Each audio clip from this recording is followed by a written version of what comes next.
Bonjour. Alors aujourd'hui, étant donné que les vacances arrivent à grands pas, j'ai pensé que ça pouvait être intéressant de discuter de la manière dont on peut occuper les enfants pendant un voyage. Que ce soit un voyage en voiture ou en avion, les principes sont un peu les mêmes. En tout cas, les astuces que je vais vous donner sont un peu les mêmes et peuvent être parfaitement adaptées en fonction du trajet. L'idée est évidemment de les occuper pour un trajet un peu plus long. Il est évident que pour un trajet en voiture, il y a évidemment beaucoup plus de libertés qui sont possibles que lors d'un trajet en avion. Alors la première chose, c'est un peu la même chose que je redis à chaque fois.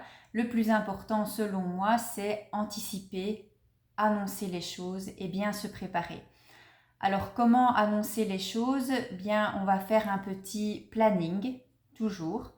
C'est souvent les mêmes principes qui reviennent, mais qui sont un peu adaptés en fonction de la situation. Et ici, je vous propose, c'est de faire un planning du voyage et de la manière dont les choses vont être structurées pendant le voyage.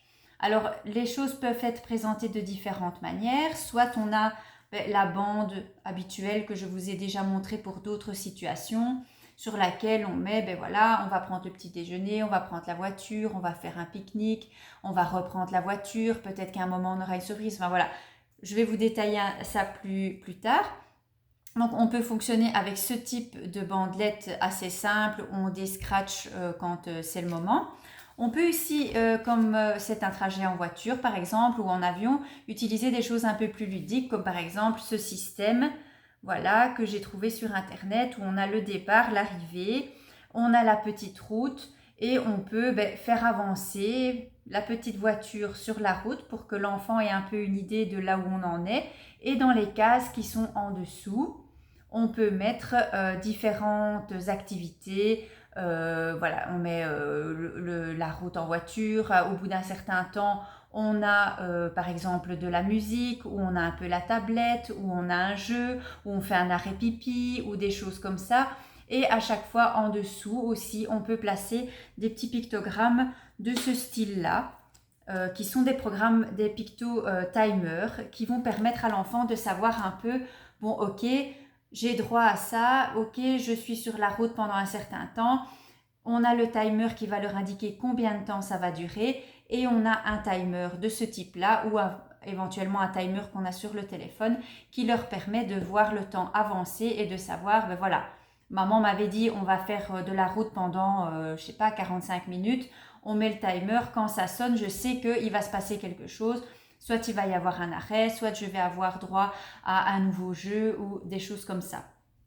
Alors, pour représenter les choses sur le planning que vous allez faire, il faut utiliser des pictogrammes assez simples. Comme vous voyez ici, ben voilà la voiture. Moi, j'ai fait une photo de ma voiture, ce qui permet d'être encore plus clair. Mais généralement, même un dessin de voiture, ça va leur permettre de comprendre ce qu'il en est. Le pique-nique. Vous pouvez aussi avoir des petits pictos de ce type-là pour signaler que vous allez faire un arrêt pour aller à la toilette, ou comme ceci, qu'on va faire une petite pause simplement sur une aire de parking. L'important, c'est que l'enfant comprenne de quoi il est question, et une fois qu'il aura compris, le pictogramme aura tout son sens pour lui et il saura à quoi s'en tenir. Alors, moi, ce que j'utilise aussi, c'est des petits pictogrammes point d'interrogation. Parce que voilà, sur un trajet, on ne sait pas toujours ce qui peut se passer. Il peut y avoir des imprévus. Avec le petit point d'interrogation, vous arrivez toujours à retomber sur vos pattes si jamais il se passe quelque chose. Voilà, il y a des bouchons, vous n'aviez pas prévu ça, du coup au niveau du timer, on n'est pas bien. On sort l'option du petit point d'interrogation et là on sort une activité surprise par exemple, on sort un jeu auquel il ne s'attend pas pour faire un peu diversion et réussir à tenir le coup pendant cette petite période d'imprévu, je vais dire. Alors, ce qui est important aussi, c'est de prévoir, toujours prévoir, anticiper, prévoir des jeux, des choses qu'il apprécie, que ce soit pour dessiner, que ce soit pour jouer avec des petits personnages, que ce soit des livres, que ce soit pour colorier. Évidemment, il y a l'incontournable tablette bien souvent.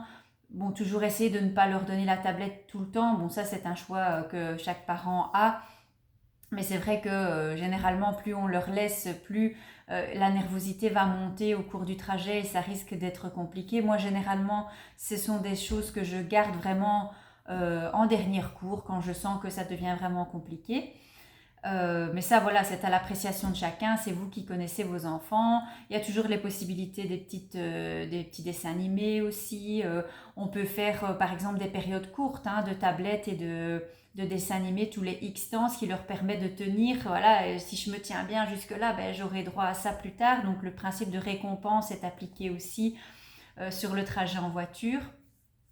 Et alors moi, ce que je prévois, c'est toujours de la nouveauté. C'est-à-dire que je sais ce que mes enfants aiment, je sais des choses qu'ils voudraient avoir et qui n'ont pas encore reçu, par exemple, genre des petits cadeaux ou des choses comme ça.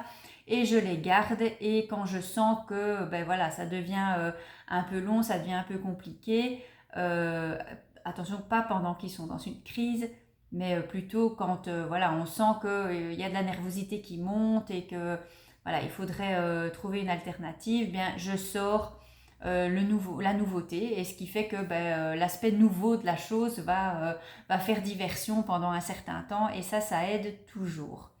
Alors en fonction du niveau de compréhension et du niveau verbal de votre enfant, vous pouvez aussi prévoir des petits jeux que vous faites en famille. Voilà, des jeux du type trouver une voiture rouge, trouver un certain panneau de circulation. Vous pouvez préparer ça en amont. Voilà, avec des petits pictogrammes. Voilà, on cherche une voiture rouge. Le premier qui a trouvé une voiture rouge a gagné. Le premier qui a trouvé un tel panneau a gagné. Pour voilà, vous le montrer à l'enfant et il s'occupe en regardant par la fenêtre, en cherchant après cet objet, prévoir des petits bonbons pour récompenser. Bah super, t'as gagné, c'est toi qui as le petit bonbon. Voilà, des choses comme ça peut vraiment aider à faire passer le temps et à apaiser les enfants qui s'amusent tout en faisant le trajet. Une autre chose qui fonctionne toujours bien, et ça c'est toujours cool de le prévoir, c'est des collations. Moi en tout cas, je sais que mes enfants, à partir du moment où ils ont à manger, ça les occupe pas mal. Évidemment, comme pour tout le reste, il n'est pas question ni de dessiner tout le trajet, ni de regarder la tablette et des dessins animés tout le trajet, ni de manger tout le trajet. Mais l'idéal, c'est de prévoir à l'avance et d'essayer d'avoir plusieurs alternatives et d'alterner les différentes petites choses qui peuvent les aider à passer ce temps. Alors, au niveau des arrêts et des pauses que vous faites, c'est à vous aussi d'évaluer ce que l'enfant est capable de supporter. Plus l'enfant est capable d'apprécier le trajet en voiture, plus vous allez pouvoir faire des escales longues, des intervalles longs avant les arrêts. Plus l'enfant aura besoin de sortir, plus vous allez devoir faire des pauses régulières. Ça, c'est à vous d'évaluer un petit peu en fonction de votre enfant. Ce qui est chouette, c'est d'essayer de trouver des endroits, par exemple, au moins une fois sur deux, une aire de repos, une aire de repos vraiment qui est un parking avec de l'herbe autour, où il va pouvoir courir, où il va pouvoir s'amuser, où il va pouvoir se défouler un bon coup et ne pas systématiquement vous arrêter dans des endroits où il y aura beaucoup de gens, où il y aura une station essence, un magasin, etc. Où, voilà, encore une fois, ça va être beaucoup de stimuli. C'est bien qu'il ait des moments où il peut sortir, se défouler et que vous ne soyez pas obligé de le tenir pour éviter que, voilà, le perdre sur un parking ou quoi que ce soit. Donc ça me paraît assez important aussi. Ce qui me paraît super chouette aussi, c'est de féliciter régulièrement l'enfant, de lui dire que c'est super, qu'il est vraiment génial, qu'on partira encore avec lui parce qu'il fait bien les choses, parce qu'il se comporte bien, qu'on est très content.